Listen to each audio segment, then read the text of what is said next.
Hi, this is Dr. Tony Cooper.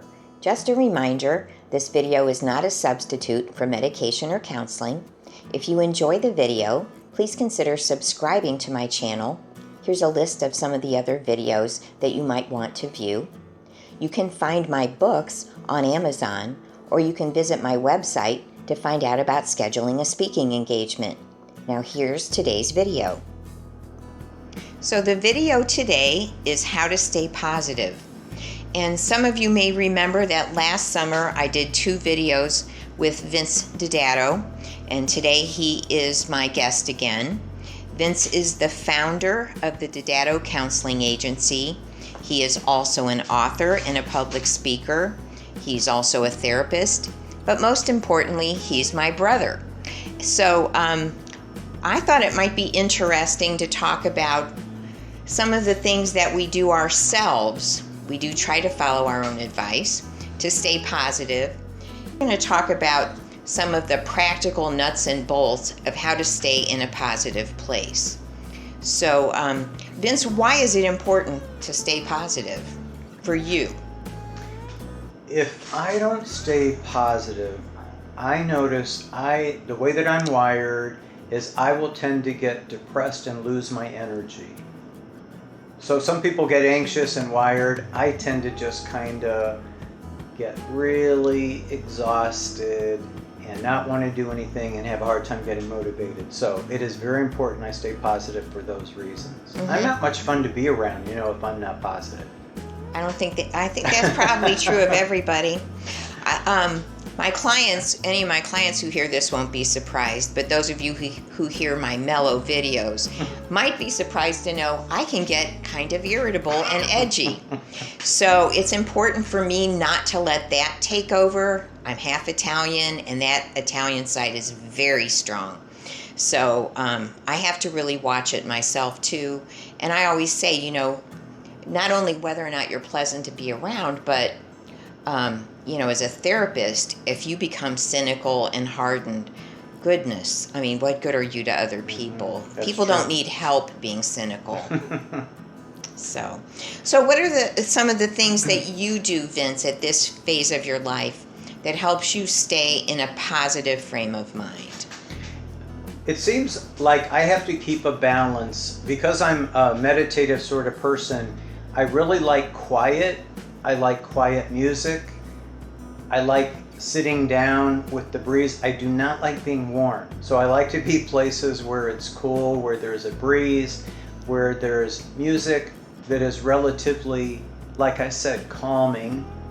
And it just helps me think, it helps me focus, it helps me just feel in touch with the surroundings around me, which I really like. Now, if I do too much of that though, it can make me too relaxed. So I like to balance it with things that I like to do that also give me energy. Mm-hmm. So anyone who's heard any of my videos know I really emphasize that we are body, soul, and spirit. Mm-hmm. And all 3 of those dimensions need attention. Yeah. And so what you're describing is kind of attention to what your body needs and the things that make your body feel comfortable and calm. That's right. What else do you do to stay in a positive place? Are there other things connected to the physical? Yeah, so then the other side is I really like being active with exercise. Exercise itself, there's so much research about it works as like an antidepressant to the brain chemistry. So I like to be involved in exercise that lasts at least an hour and 15 minutes. Now I don't do that real intense sort of stuff, but you can ride a bike for that long, you can walk for that long, you can do weight training for that long and just pace yourself such that, for me, my heart rate stays up, but I'm not feeling exhausted, or I'm not in, if you have a Fitbit, there are things called fat burning. And then there's, let's see, what's the one after fat burning? Exhaustion. There's like peak heart rate, and then there's one in between. But peak is like you don't want to stay there too long because you'll like pass out or things like that. So I like to stay in something that's above a normal range that is making my brain work and my body work and experience what some people call some kind of like athlete's high or whatever. But you really don't need to be in a place where you're exhausting yourself to do that. Okay. I want to mention too that I've become aware of research that talks about the first 30 to 60 minutes that you're awake, it's good to get sunlight, natural light, even if it's just 10 minutes or so, but it sets your circadian rhythms. It can help offset some other, even anxiety. That's good to know.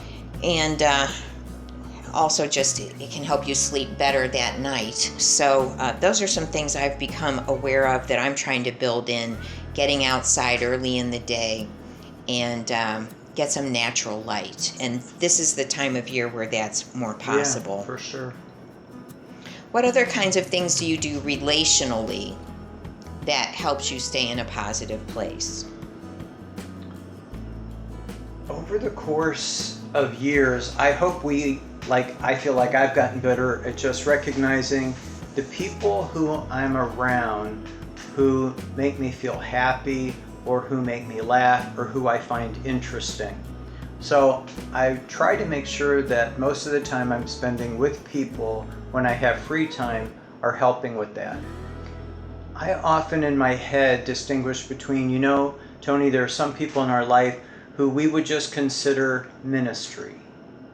So they may be close, they may be people we know well, they may be people who've been in our lives a long time. But when we're with them, it feels as though we have to give more than what we receive back. And some of those relationships are still important and valuable, but I have to accept that when I'm with those relationships, it takes more from me. So I have found other people in my life where it feels it's more equal or where I'm getting something in return. So I try to keep that in balance. Yeah, that's really important that not all of our relationships are we pouring into. I mean, if you That's right. parent, if the job that you have, you're giving a lot to other people, you have to regroup. And so be careful how much time, I'm careful how much time I give to people that are very negative and draining in my personal life. So any of my clients that hear this, you're not one of those people. We are on an adventure together. I'm sure you look at the work that way too. That's right. It's more like detective work. Let's figure out how we can get to a better place. That's right. In your personal life, you need to be careful how much time you give to people that are negative, that are draining, that are demanding. Try to set some limits for yourself. Yeah, and I like, Tony, what you're saying, that just about everybody who comes to our office, I don't see them as complainers or negative people. They're coming to us saying, I really would like to make a shift and do life better. So I'm talking about some of the relationships that all of us have in our lives where some of those people are not saying, I want to do life better, or I want to shift how I'm thinking, or I want to be happier. Right. Those are the ones that really are what I would consider to be. Everybody has people like that in their life. Yeah, they do. And you have to be careful and limit that. One of the things too I'm finding myself is that I am way happier when I have creative outlets. And so different people, they have different ways that they, different hobbies, creative outlets. What are the things right now for you, Vince, that are outlets for you that help you kind of stay positive and passionate about life? So tied into that, I would say when I'm able to learn something or express myself, those are both in that category. So I really have found it interesting to, over the last few years, understand better financial markets and money management at the big global level that affects decisions that I make. I have found that really interesting because that's not a field that either of us went into. Yeah. And it does help some personal decisions I make about finances. I am not a millionaire, but I find this really interesting to see, okay, this helps explain aspects of politics or whatever, but my whole point is that it's something that I'm learning, something that I'm growing in, something that's interesting. Then the other thing would be, because I like to journal, that's another creative outlet. where I wouldn't let anybody read my journal, but in my journal I'm trying to put together different things that I'm learning, different things that I'm thinking about, different things that I may pursue, different things that I might want to share with people like you, Tony, who are close to me, to see if you have any thoughts that there may be ideas connected to that. So for me, the creative outlets are writing, the creative outlets is studying something that's going to help me learn, and there may be classes that I'm asked to teach every so often. I like that because it makes me study. So those are all good things for me. How about you? Over COVID, I started getting into watching videos and listening to podcasts about nutrition and physical health. And I learned a lot of things that I'm implementing a little at a time. But it was very good for me for a lot of reasons, because it helped me do some things that I'm a little bit healthier. So that does play into your attitude if you feel better. And it also made me more optimistic about aging, because it's like there's a lot you can do to stay healthy. And again, the intellectual stimulation is very good for us for many reasons. Right. So, so these creative outlets, learning a new thing, a lot of people do gardening or reading or things with technology. So if we keep our minds active and learn new things, it's affirming and it's positive. We were talking a few minutes ago before we started recording about how media affects us. Do you want to make some comments about that? Yeah, it's so hard to watch media without being negative or without, depending on your temperament. So for me, it might make me more sad, although I will admit there are times it makes me mad. There are other people where it just makes them more mad. They get worked up and there isn't a whole lot they can do with what they're getting worked up about. So I realized, depending on how much news I listen to or the bent that I allow that news to take in my own thinking about, okay, what does this mean for here and now?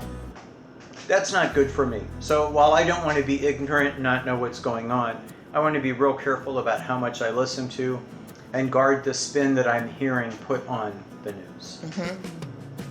Along those lines, I have learned that for myself, if I am having a lot more stress in my life, or if something sad is happening, it's really important for me to watch things that are funny. Maybe I revisit certain television shows or movies that I've seen over and over, but they make me happy. They take my mind off of the sadness that might be going on.